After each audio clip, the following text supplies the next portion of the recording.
How does Secret Ending paint shadows and lights in its edits? It seems to be very difficult.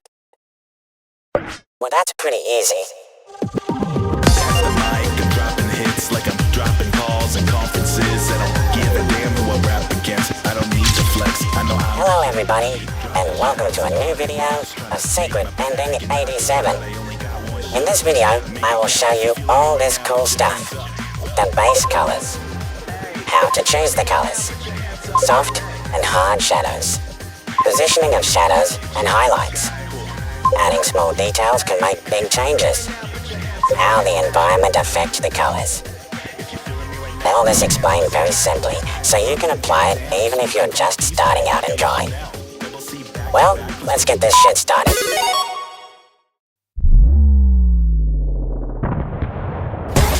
First of all, we have to make a sketch or take a drawing that we already have made. In this case, I made this little piece of shit to take as example.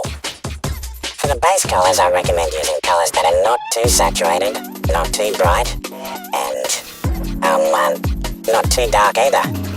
I recommend taking colors close to this point that I am pointing out right now. Obviously, this depends on you. You can just say, I don't give a fuck, and take your own colors.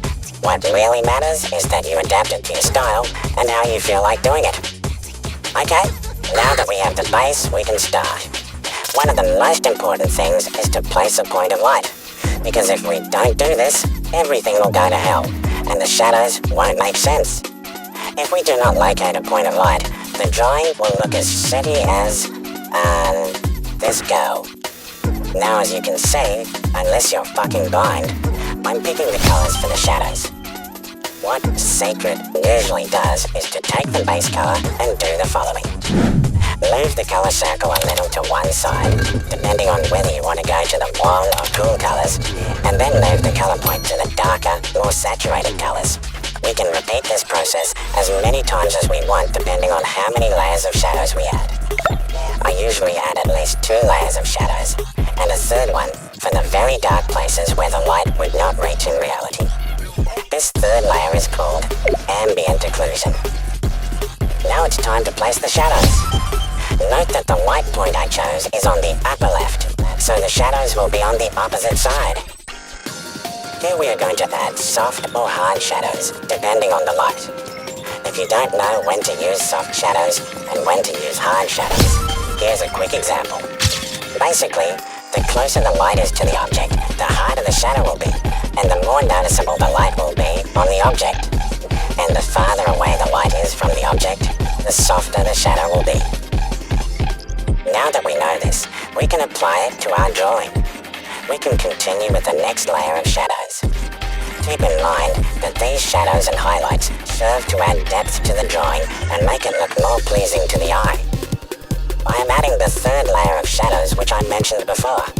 As I said, this layer, which is the darkest, serves to deepen those areas where the light does not reach.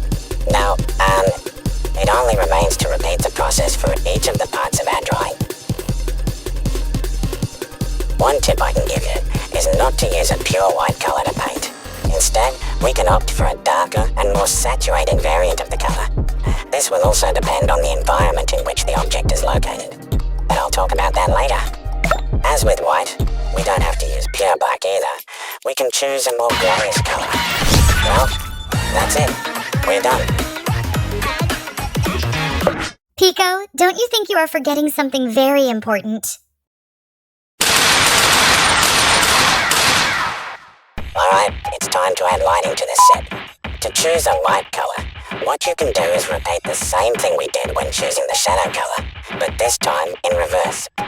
We take the base color and move it to the opposite side of the shadows on the chromatic circle, as well as moving the point towards the less saturated and brighter tones. Here we can also choose more colors. In case you want to make brighter lights for some areas, I recommend only 2 layers of lights if you only have one light point.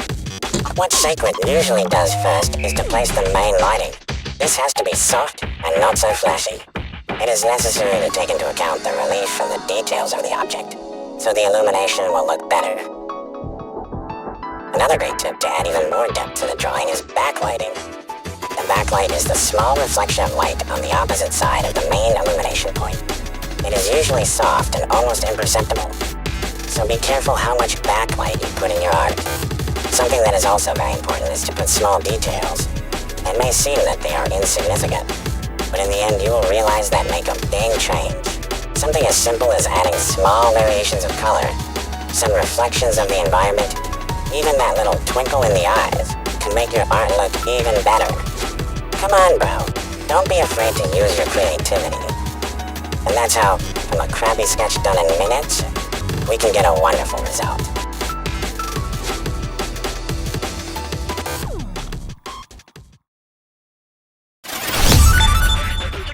Great. Now you know all the techniques Secret Ending 87 uses for painting. Let's do a quick review. First, we make a sketch or choose a drawing already made. Second, add base colors and remove the previous lines. Third, add the first layer of shadows to A parts of the drawing. Fourth, add the next layer of shadows. Fifth, add the last layer of shadows. Add this making sure to use soft and hard shadows correctly. Sixth, add soft, hard, and backlights. Finally, we add those little details to improve the final result. Alright, now let's put this to the test with an edit about the best character of Friday Night Funkin', me. Before you say it, I know I come from the Pico school game, so save your damn comment.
hope you liked the video.